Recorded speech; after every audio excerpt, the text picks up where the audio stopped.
Hello and willkommen, welcome to Aid Eyewitness. What is the most pivotal location in Liverpool at the moment?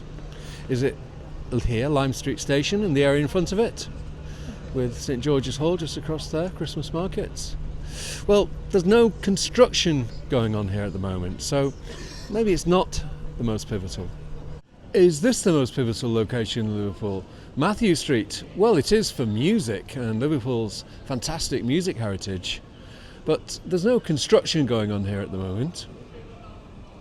So is this the most pivotal location in Liverpool?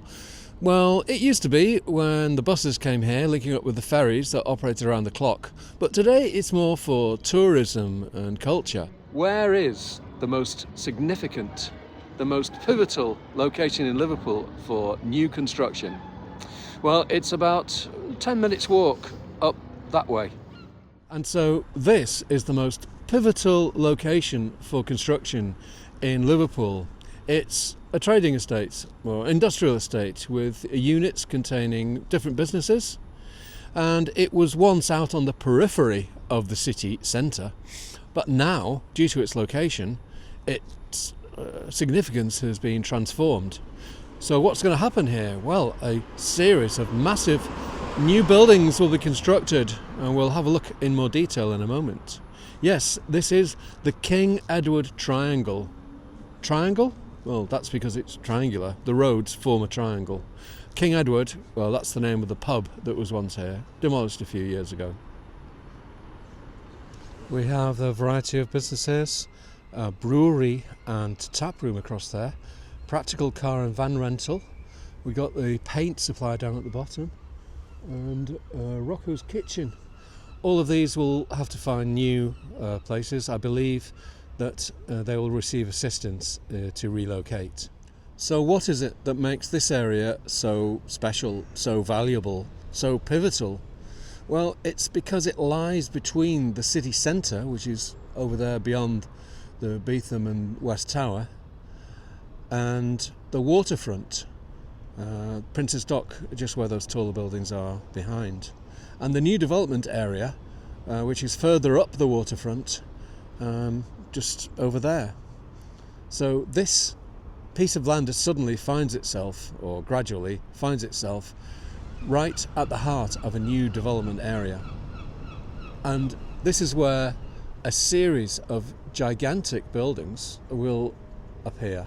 Well, we don't have too much detail about the towers that are going to be constructed here. Only a small number of visualisations have been released. However, the developers are going to move ahead with a pathfinder building, you might say. It's the first one, and it will set the tone for the development. It will mark the first stage of construction. And this is where the construction is set to begin, on the site of this quirky old building with a Greek restaurant. They've moved out now in the ground floor, and it's right next to Home Bargains. On this site between Galton Street and Paisley Street on Waterloo Road, the new tower will rise up. They've applied for planning permission, images taken from the planning documents. It's a 28-storey residential tower. There will be 255 one- and two-bedroomed apartments with a residence lounge, gym, workspace and lots more. I really like those architect's drawings. The design is by Brock Carmichael, a local practice founded in 1974. They're based just round the corner on Crosshall Street. I think it's always good to use locally based architects. The developers are a partnership between Davos Property Developments and the Beetham organisation. Davos is the construction arm of TJ Morris, owners of Home Bargains. Founder Tom Morris built Home Bargains from a small shop in Liverpool into a national retail chain with a massive distribution centre off the M62. This old edifice, looks like early 20th century to me, will be demolished to make way for the new tower. In the city of Cork, Ireland, I noticed they've retained old facades in the new. Would that work here? No, I don't think so. The architects want the entrance canopy to make a confident statement. These old buildings are a reminder of how things used to be around here an area of factories, warehouses, docks, railway lines, goods depots, steam engines, schools, murky canals, and thousands of small terraced houses, many classed as slums. What became the King Edward Triangle is in the lower left, with Galton Street and Paisley Street visible on the map. That's Great Howard Street centre left, with the goods yard just to its right, and in the middle the tracks leading into Exchange Station, with Lead Street passing under the bridge. It was a tough place, but the people had an indomitable spirit, and still do today. I wish there was a time machine, but we have one in our heads, our imagination, stimulated by old photos. The City of Manchester has a fantastic online resource with Creative Commons licensed old photos I can use in my videos. The City of Liverpool site, well, I don't find it so YouTuber friendly. One commercial library wanted £74 for me to use a 100-year-old photo of the pierhead. And turning towards the future, we are also lacking imagery. So far, we only have a couple of visualisations of how the King Edward Triangle is set to look. So for now, I invite you to use the time machine in your mind, your imagination, your power to visualise. And as we look at the present, let's visualise the past and the future. While we do that, some information taken from the master plan. Developers are Davos Property Developments and the Beetham organisation, whose offices are in West Tower. The development will take up 8 acres, that's 4.5 football pitches. It's a mixed-use waterfront scheme. There will be an events and cultural venue, 2,750 residential units, up from 1,200 as in the original plans. There will be a destination arena with an area of 23,000 square feet, 200,000 square feet of Grade A office space, 250,000 square feet of commercial, leisure, retail and food and beverage accommodation.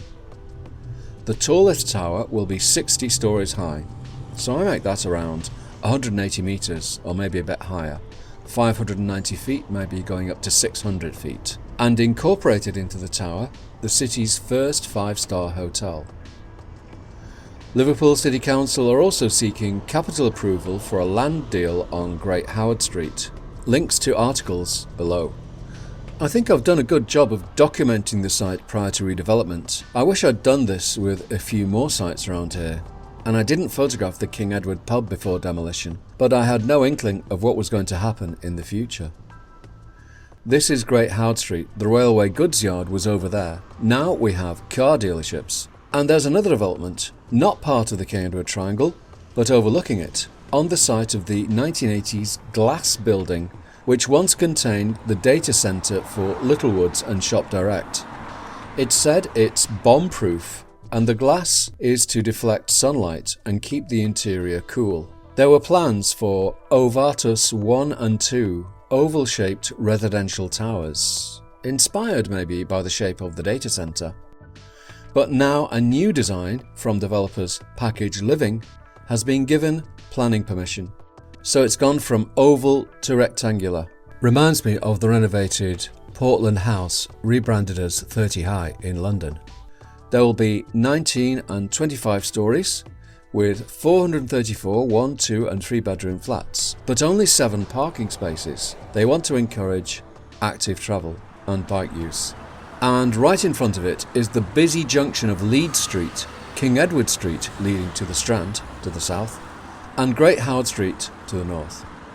And the plan is to put the Strand, including King Edward Street, into a tunnel to allow the ground above to form a continuous area connecting the city centre with the new skyscraper district and Northern Docks. Ambitious? Yes, but it won't be the first tunnel built in Liverpool. So that's 3 different iterations in the space of 60 years. From the old grimy district we saw in the map, then the traffic-dominated 1970s highway and junction we see today, and in the future, the new traffic-calmed, pedestrian-dominated, greenified area with tall buildings on all sides. Can you imagine what it's going to look like? We'll have to wait a while before it comes to fruition. If it comes to fruition, I think it eventually will.